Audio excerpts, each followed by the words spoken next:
I want to start by asking you a simple question. Have you ever been in a meeting where everyone rushed to speak, but no one truly listened?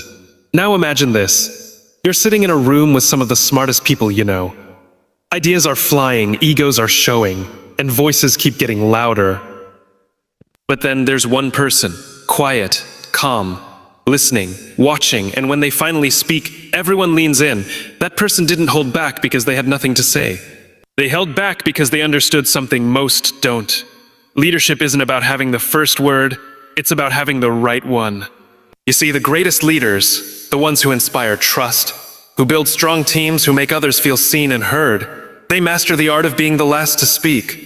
Not because they want to win the argument, but because they want to understand before they respond. Today, I want to share with you why that one habit, being the last to speak, can change the way we lead, the way we listen, and the way we live. Absolutely. Here's an expanded version of Keynote 1. Listening first builds trust, written in a Simon Sinek-style tone, around 900 words, without ending sentences or headings. We've all been in conversations where someone clearly isn't listening. They nod while you're talking, but their eyes are elsewhere. They're not waiting to understand. They're waiting to speak. And the moment you pause, they jump in with their own thoughts. It feels dismissive. It feels transactional. It doesn't build connection. It doesn't build trust. Now think about the people who actually listen, the ones who look at you when you speak, who don't interrupt, who wait, who seem genuinely curious about what you have to say. With them, you feel heard. You feel respected. You feel safe. That's the foundation of trust. In leadership, listening is often seen as passive. We're told to be assertive, take charge, speak up. And yes, leadership involves clarity, vision, and communication. But before all of that, before direction, before inspiration, there must be understanding. And understanding begins with listening. Listening is not just hearing words, it's reading between the lines. It's observing body language, tone, emotion. It's asking yourself not just what someone is saying, but why they're saying it. Leaders who listen first demonstrate to their teams that they care about more than just performance. They care about people. They care about perspective. They care about getting it right, not just being right. When a leader walks into a room and immediately starts talking, the tone is set. Others will follow suit. The loudest voice dominates. Ideas may go unspoken. Doubts may remain hidden. And trust doesn't grow in that environment.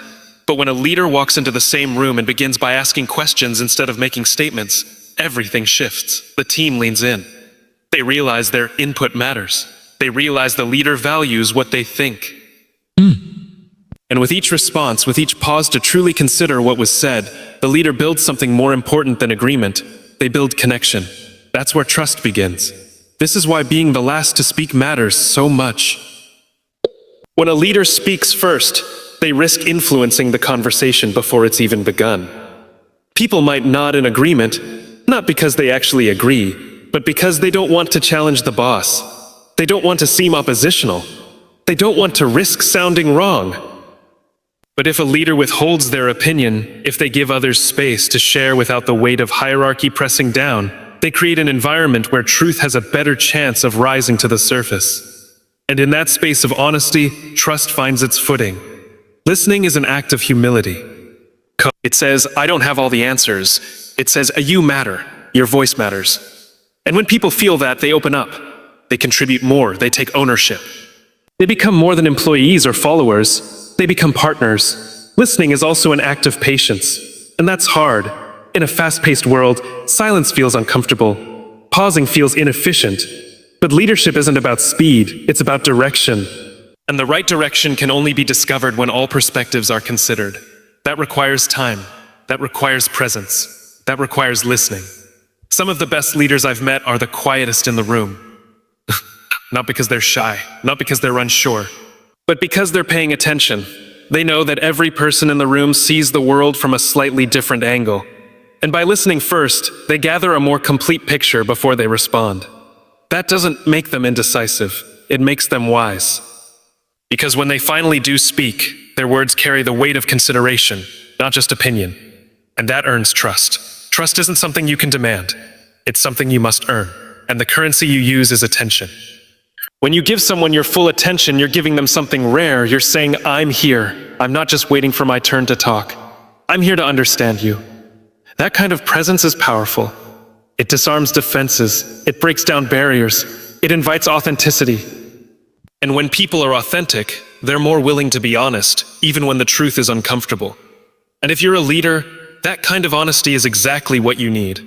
Listening first doesn't mean you never speak up. It doesn't mean you don't have strong opinions or bold ideas. It means you're willing to hold those opinions back for just a little longer so others can be heard. It means you're creating a space where contribution is valued, not just compliance. It means you're more focused on we than me. And people notice that. They respond to that. They begin to trust that you're not in it for your ego. You're in it for the mission, for the team, for something bigger than yourself. It's easy to talk. It's much harder to listen. Talking gives us control. Listening requires surrender. Talking makes us feel important. Listening makes others feel important. And when people feel important, when they feel seen, heard, valued, they don't just follow. They believe. They buy in. They go the extra mile. Not because they have to, but because they want to. Because they trust the person leading them. Because that trust was built not with grand speeches or motivational slogans, but in the quiet moments. The pauses, the questions, the act of simply listening first. Of course, here's an expanded version of Keynote 2, Understanding Before Responding Leads to Better Decisions, written in a Simon Sinek-inspired tone and about 900 words in length, with no ending sentences or headings. There's a natural impulse many of us have to respond quickly, to prove we understand, to demonstrate intelligence. In conversations and meetings, in high-stakes decisions, we often feel the urge to jump in with a solution, an answer, a fix. Especially in leadership roles where there's pressure to have clarity and confidence, the expectation is that leaders speak with certainty and act with speed. But reacting quickly is not the same as responding wisely. And wisdom doesn't come from being the first to speak. It comes from taking the time to understand. Understanding before responding requires something that's increasingly rare: patience. It means slowing down just enough to absorb what's actually being said, rather than preparing your answer while someone else is talking. It means putting curiosity above ego. It means being more interested in learning what's really going on than in appearing right. And it means recognizing that decisions made from true understanding are far more sustainable and impactful than those made from assumption or haste. The problem is, we often confuse quick thinking with smart thinking. We reward speed. We admire those who speak up first, who fill the silence, who seem decisive. But some of the worst decisions in history were made too quickly, without listening to the full context, without seeking different perspectives, without asking the right questions. Leaders who respond before they understand aren't really leading. They're reacting. And reaction without reflection often leads to regret. Consider a team member who brings up a concern in a meeting. A quick response might be to defend a process, dismiss the concern, or offer a rapid solution. But what if you paused instead? What if you asked, "Tell me more about what you're seeing"? What if you sought to understand not just the surface of the issue, but the deeper dynamics behind it? You might uncover a pattern you hadn't noticed. You might discover a truth that others were too afraid to say. You might hear something that reshapes your entire understanding of the situation. That shift, from reacting to understanding, can change everything. It's not just about being right. It's about being effective. And effectiveness comes from alignment. Alignment between people, purpose, and action. That alignment is only possible when leaders take the time to understand what their people are thinking, feeling, fearing, and hoping. Because people don't always say what they mean. They don't always know how to express it. Sometimes it takes a little digging, a little space, a little quiet for the real message to emerge. Leaders who understand this listen longer. They ask more questions. They resist the temptation to speak just to fill the air. And as a result, their decisions are rooted in reality, not assumptions. Understanding before responding also builds credibility. When people know you've taken the time to hear them, when they see that you've considered multiple points of view, they're far more likely to accept your decisions, even if they don't fully agree with them. Why? Because they feel seen. They feel respected. They feel like their voice was part of the process, and that creates buy-in. That builds commitment. That turns passive followers into active contributors. It also creates space for innovation. Some of the best ideas are quiet at first. They come from unexpected places.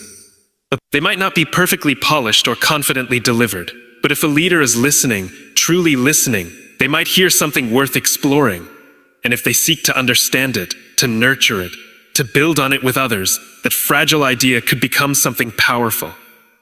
But this only happens when leaders are willing to delay their response long enough to hear what's not immediately obvious. Understanding isn't just a cognitive process, it's emotional. It's about empathy.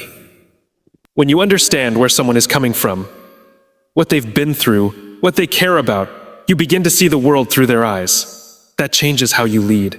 It changes how you speak. It changes the decisions you make. Because now those decisions are not based on detached logic alone. They're based on the human experience behind the data. And when decisions take people into account, they work better. They last longer. Some of the strongest leaders in the world are not the loudest. Of the world. They're the ones who take a breath before they speak, who say, "Help me understand," before they say, "Here's what we're going to do." They've learned that clarity doesn't come from talking more, it comes from listening better. And better listening leads to better understanding. And better understanding leads to better decisions. It's a chain reaction. One that begins with humility, the humility to admit you don't have all the answers, and the wisdom to know that your answers will be better if you take the time to understand first. In fast-paced environments, this can feel counterintuitive. We're told that action is king, that momentum matters more than nuance. But momentum without direction is just movement, and direction without understanding is a gamble. When leaders take shortcuts around understanding, they might win in the short term, but they often lose in the long term. Trust erodes, mistakes compound, people disengage. But when leaders pause, when they seek clarity before casting vision, when they ask before they answer, they build something far more powerful than momentum. They build meaning. They build direction with purpose. They make decisions that resonate because they are rooted in understanding, not just in authority or impulse.